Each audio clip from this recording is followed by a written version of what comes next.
Well, hey there, you're on the internet. I had surgery on the back of my head 2 days ago, and welcome to the Triple N Network, where all you newbie noob nerds can find all the news you'll need.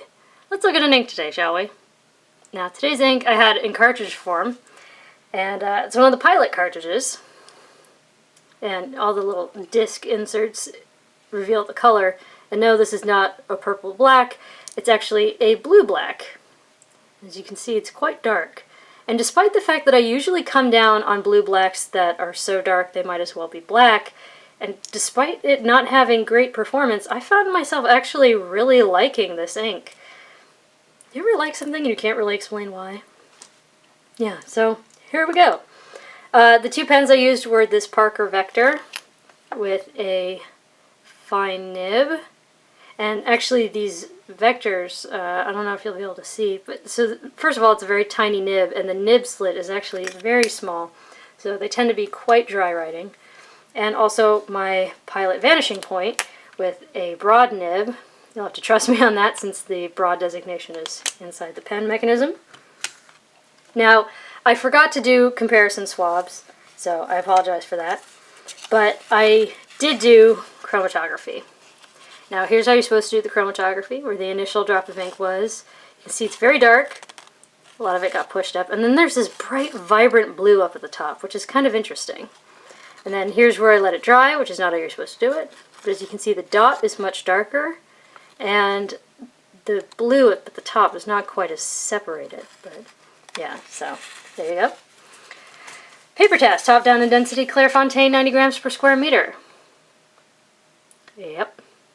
You know, it's kind of like I said, you know, those blue blacks that might as well be black.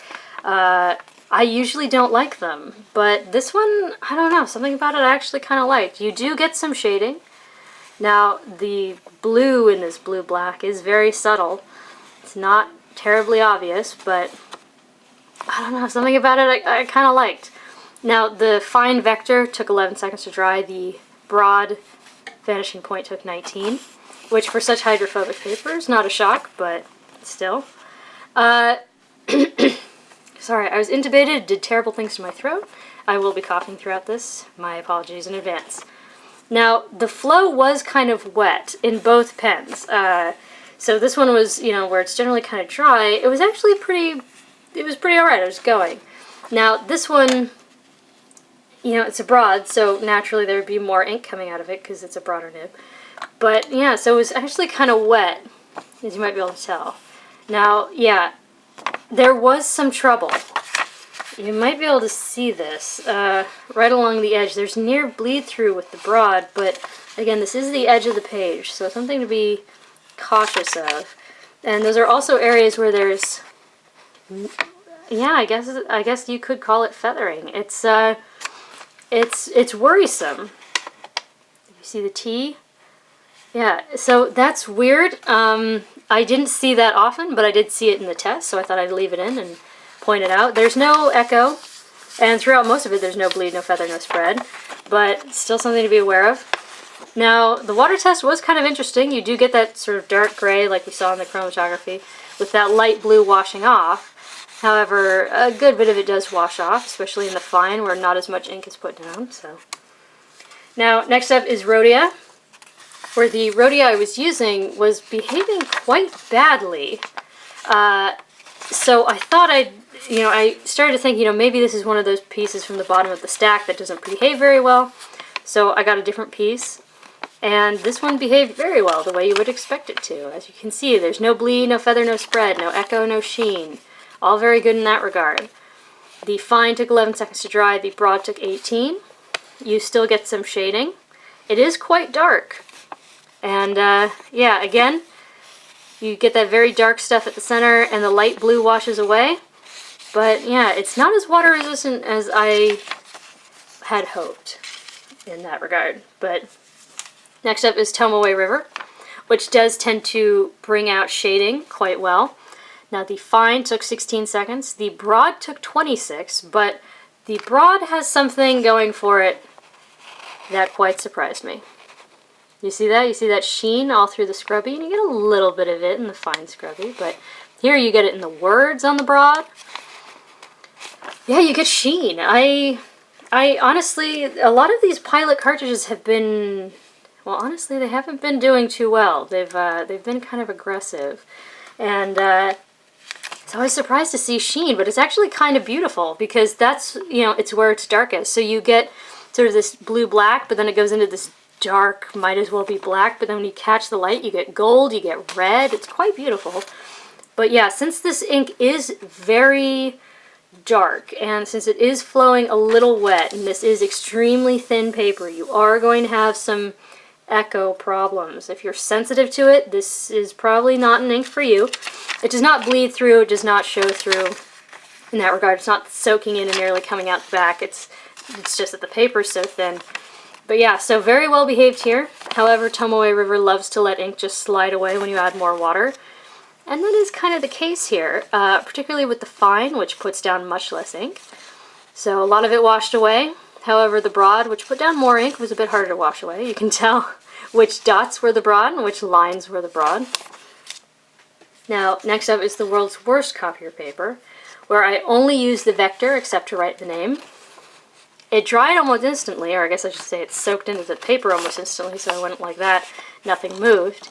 Here, I don't know, in a way this is where it starts to look actually blue-black. You can see that there's a dark, dark navy blue sort of thing to it. However, this paper is terrible. Despite this being a very fine nib and, you know, generally quite dry, you do get very near bleed in a ton of places. Okay, that's the broad, but in a ton of places. And there's significant show through where there isn't. So something to be aware of. And the spread is significant. If you look at the line width here versus here, line got a lot broader. You get a lot of feathering. Yeah, not great. Although here is where you most distinctly see that separation of the bright light blue, which I think is kind of interesting. But yeah, if you had to, you could recover that. It didn't feather and explode too much. You know, if you had to recover writing that got wet, you could do that. Next is Mead Notebook Paper, which is actually thinner than the 20-pound copier paper, but is generally slightly better quality control. Half a second to dry. Again, you can sort of see that deep navy color. It's not a straight black if you pay attention. There is a bit of spread. It's not as bad as 20-pound copier paper. But because this paper is so much thinner, the show-through is more significant. You don't get full bleed. Okay, that's with the broad. Except in the scrubby, where I was trying to lay it on a little thick to see if we could get shading. We don't. But yeah, it's not ideal performance because you do get a lot of woolliness. You don't quite get feathering, or maybe you do, it depends on your definition of feathering, but you do get very extreme woolliness. And again, we see that sort of separation of the light blue from the dark blue. But here it did sort of feather and explode a bit more, so it would be harder to recover, but if you had to recover it, you could. And lastly is Moleskin Paper, where I think you'll already be able to tell the weird change in color quality. I mean, that's weird, right? But yeah, you'll also be able to tell extreme woolliness and a lot of feathering. And again, I only use the fine except to write the name. Very bad performance. Not great. It got very ugly. And despite this being a very dry writing fine nib, we do get bleed through all throughout, so. And then this paper hates water, so it absolutely exploded and feathered. And yeah, that would, good luck recovering that. I mean, I wrote that and I barely know that says water, so yeah. So there you go. There's Pilot Blue Black in the cartridge. It's not perfect, but for some reason I found myself really enjoying it. So yeah, for your consideration from the Triple N Network. If you liked the video, please give it a thumbs up. If you'd like to see more, please subscribe to the channel. And it's time for me to take some more drugs. So long. Bye.